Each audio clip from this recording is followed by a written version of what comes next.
ഇന്ന് തന്നെ ഡൗൺലോഡ് ചെയ്യൂ. കാണൂ നിങ്ങളുടെ ഫേവറേറ്റ് ഷോസ്. കണ്ടില്ലേ അച്ഛാ, അർച്ചന കാരണം സ്നേഹയുടെ ജീവിതം ഇപ്പൊ താറുമാറായി. വരുന്നതൊക്കെ നേരിടുകയും അനുഭവിക്കുകയും ചെയ്യാം, അല്ലാതെ എന്താ ചെയ്യാം? അച്ഛനോട് ഇന്ന് വരെ ഒരാളും എതിർത്തൊരു വാക്ക് പറയാൻ ധൈര്യപ്പെട്ടിട്ടില്ല. പക്ഷേ ഒരു രാത്രി മുഴുവൻ അച്ഛനെ വീട്ടിൽ തടവിലായിരുന്നു. അറിയോ നിനക്ക്? ഗുണ്ടകളുടെ അഴിഞ്ഞാട്ടായിരുന്നു ഇവിടെ. അച്ഛാ, ഇവിടെ നടന്നതിനൊന്നും ഞാൻ ന്യായീകരിക്കുന്നില്ല. പക്ഷെ സച്ചിയേട്ടനും അർച്ചനടുത്തിയും അനുപേട്ടന്റെ ജീവൻ രക്ഷിക്കാൻ ഇറങ്ങി തിരിച്ചപ്പോ എനിക്ക് ഒഴിഞ്ഞുമാറി നിൽക്കാൻ തോന്നിയില്ല.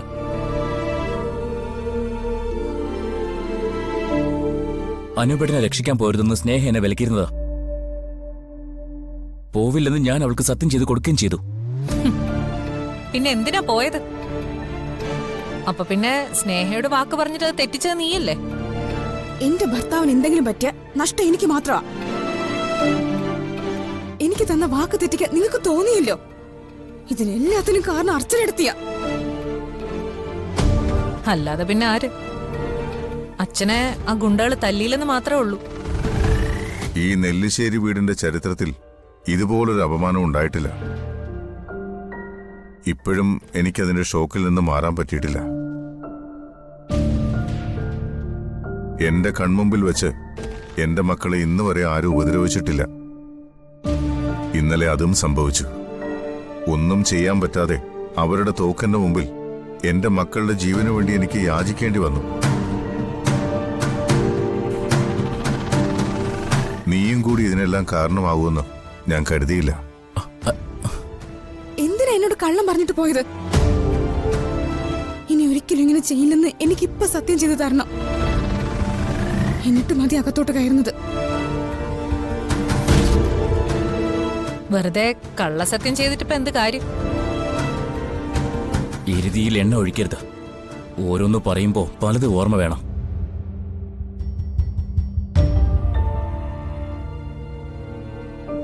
ഇവിടെ സംഭവിച്ചതിനൊക്കെ ഞാനും കൂടി കാരണക്കാരനായതിൽ എനിക്ക് നല്ല വിഷമമുണ്ട്. പക്ഷെ ഒരു കാര്യം ഞാൻ പറയാം, ഈ വീട്ടിലുള്ളവരെല്ലാം എന്റെ ബന്ധുക്കളാ. നിങ്ങൾക്ക് ആർക്കെങ്കിലും ഒരു ആപത്ത് വരും എന്നറിഞ്ഞാൽ എന്റെ ജീവൻ നഷ്ടപ്പെടുത്തി ഞാനത് തടയാൻ നോക്കും. ഈ കുടുംബത്തിലുള്ളവർക്ക് നേരെ കൊലവിളിയുമായിട്ട് വരുന്നവർ ആരായിരുന്നാലും അവരെ എതിർക്കാൻ ഞാൻ ഏറ്റവും മുന്നിൽ തന്നെ ഉണ്ടാകും. സ്നേഹയോട് കള്ളം പറഞ്ഞെന്നുള്ളത് സത്യമാ. പക്ഷെ അനൂപേട്ടനെ രക്ഷിക്കാൻ പോകുന്ന സച്ചിയേട്ടൻ അപകടത്തിലാവും അറിഞ്ഞാൽ ഞാൻ പിന്നെ എന്ത് ചെയ്യണം? ഒഴിഞ്ഞു മാറി കൈയും കെട്ടി നോക്കി നിൽക്കണോ? ഞാൻ പോയി സച്ചിയേട്ടനോടും അർച്ചനടുത്തോടും ഒപ്പം നിന്ന് എന്നെ കൊണ്ട് ചെയ്യാൻ പറ്റുന്നതെല്ലാം ഞാൻ ചെയ്തു. അതിനാ സ്നേഹ ഇപ്പൊ എന്നെ വിചാരണ ചെയ്യുന്നത്. എനിക്കൊരു ജീവിതം തന്നത് ഈ വീടാ, അത് ഞാൻ മറക്കത്തില്ല. സച്ചേട്ടനൊരു അപകടം പറ്റിയ നിങ്ങൾ പോയി രക്ഷിക്കണ്ടെന്ന് ഇവിടെ ആരും പറഞ്ഞില്ല. ഇതിപ്പോ നിങ്ങൾ ആർക്ക് വേണ്ടിയാ പോയത്? അനുപേട്ടൻ നിങ്ങളുടെ ആരാ? ബന്ധുവാണോ അല്ലയോ എന്ന് നോക്കിയിട്ടല്ല ഒരാളെ രക്ഷിക്കാൻ ഇറങ്ങിത്തിരിക്കുന്നത്. ഇവിടെയുള്ളവരെയും വൃന്ദാവനത്തിലുള്ളവരെയും ഞാൻ രണ്ടായി കണ്ടിട്ടില്ല. സച്ചേട്ടന്റെ ബന്ധുക്കൾ എന്റെയും ബന്ധുക്കളാ, അങ്ങനെ കണ്ടിട്ടുള്ളൂ. എന്നാ ഇനി അങ്ങനെ കാണണ്ട. വല്ലവർക്കും വേണ്ടി പോയി തല്ലു വാങ്ങാൻ നിങ്ങൾ ആരാ? അവരുടെ ഗുണ്ടയോ? എന്നോട് ഈ വീടിനോടും അല്ലാതെ മറ്റാരോടും നിങ്ങൾക്ക് ഒരു കടപ്പാടിന്റെ ആവശ്യമില്ല. ഇനി ഒരിക്കലും ഇത് ആവർത്തിക്കില്ലെന്ന് നിങ്ങൾ എന്റെ തലേ തൊട്ട് ഇപ്പൊ സത്യം ചെയ്യണം. സ്നേഹേ, നിന്റെയും അച്ഛന്റെയും മുൻപിൽ തോൽക്കാനും ക്ഷമ പറയാനും എനിക്കൊരു മടിയുമില്ല.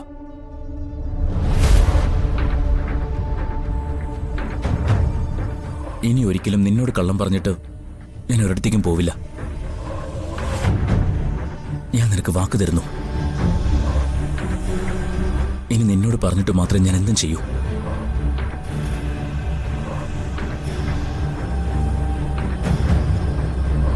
ഇനി എന്നെ വിട്ടേച്ച് പോവല്ലേ ധനുഷ്. ധനുഷിന് എന്തെങ്കിലും പറ്റിയ എനിക്കത് സഹിക്കില്ല. എനിക്ക് ധനുഷ് മാത്രമേ ഉള്ളൂ.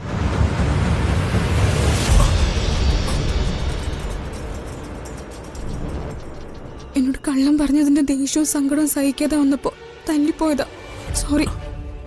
അത് സാരമില്ല. എനിക്കൊരു തല്ലിന്റെ കുറവുണ്ടായിരുന്നു. അതിപ്പോ ശരിയായി. അച്ഛാ, മധുവിനെ പോലുള്ള ഗുണ്ടകൾ നേരിട്ട് മാത്രമേ ആക്രമിക്കൂ. പക്ഷെ ഒപ്പം നിന്ന് ചതിക്കുന്നവരെ അവസാനം വരെ നമുക്ക് തിരിച്ചറിയാൻ സാധിച്ചെന്ന് വരില്ല. ഒപ്പം നിന്ന് ചതിച്ചതിപ്പോ ധനുഷ. അതിവിടെ ഇപ്പൊ എല്ലാവർക്കും മനസ്സിലായി. സ്നേഹയുടെ ഭർത്താവായതുകൊണ്ട് മാത്രമാ ധനുഷിനിപ്പോ ഈ വീട്ടിലേക്ക് തിരിച്ചു കയറാൻ പറ്റിയത്.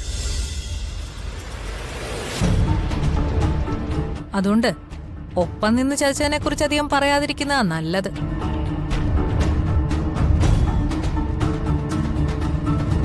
സംഭവിച്ചതിനൊക്കെ ധനുഷ് ക്ഷമ ചോദിച്ചല്ലോ. ഇനി അവനെ കുറ്റപ്പെടുത്തണ്ട. നിങ്ങളകത്തേക്കല്ലേ. എനിക്കൊരു കാര്യം കൂടി പറയാനുണ്ട്. ഞാൻ ആരുടെയും ജീവനോ ജീവിതമോ ഒന്നും നശിപ്പിച്ചിട്ടില്ല. സ്വന്തം ജീവൻ പോലും പണയം വെച്ച അനൂപേട്ടനെയും സച്ചിയേട്ടനെയും എന്നെയും എല്ലാം ഇതിൽ നിന്ന് രക്ഷിച്ചത് അത് അർച്ചനടുത്തിയാ.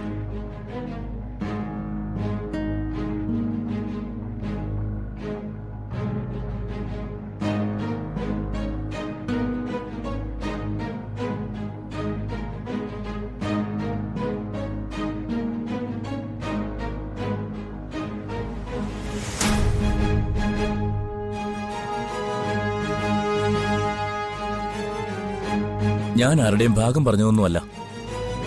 എല്ലാവരെയും കീറി മുറിച്ച് വിചാരണ ചെയ്യുന്നതിനിടയിൽ മറന്നു പോകാതിരിക്കാൻ വേണ്ടി മാത്രം പറഞ്ഞതാ.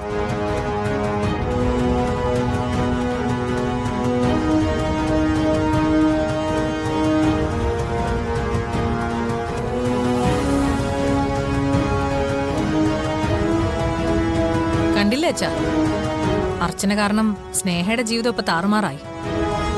വരുന്നതൊക്കെ നേരിടുകയും അനുഭവിക്കുകയും ചെയ്യാം. അല്ലാതെ എന്താ ചെയ്യാം?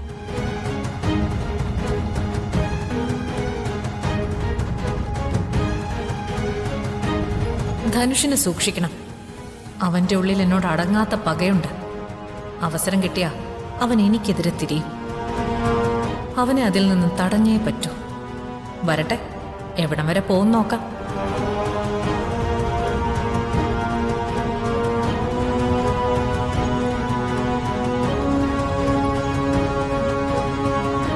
അമ്മേ,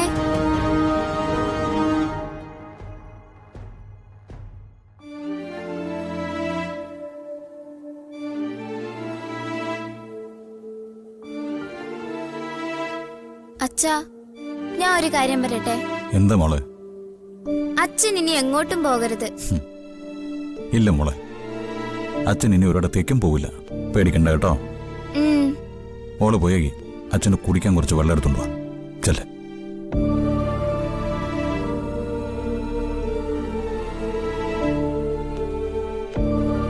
നീ അവരോട് പെരുമാറിയ രീതി തീരെ ശരിയായില്ല. എത്രമാത്രം കഷ്ടപ്പെട്ടാണെന്നറിയോ അവരെന്നെ രക്ഷപ്പെടുത്തി കൊണ്ടുവന്നെന്ന് നിനക്ക് പറഞ്ഞാൽ മനസ്സിലാവില്ല. നിനക്കറിയോ, അവരില്ലായിരുന്നെങ്കിൽ എന്റെ ജീവൻ പോലും എനിക്ക് തിരിച്ചു കിട്ടില്ലായിരുന്നു.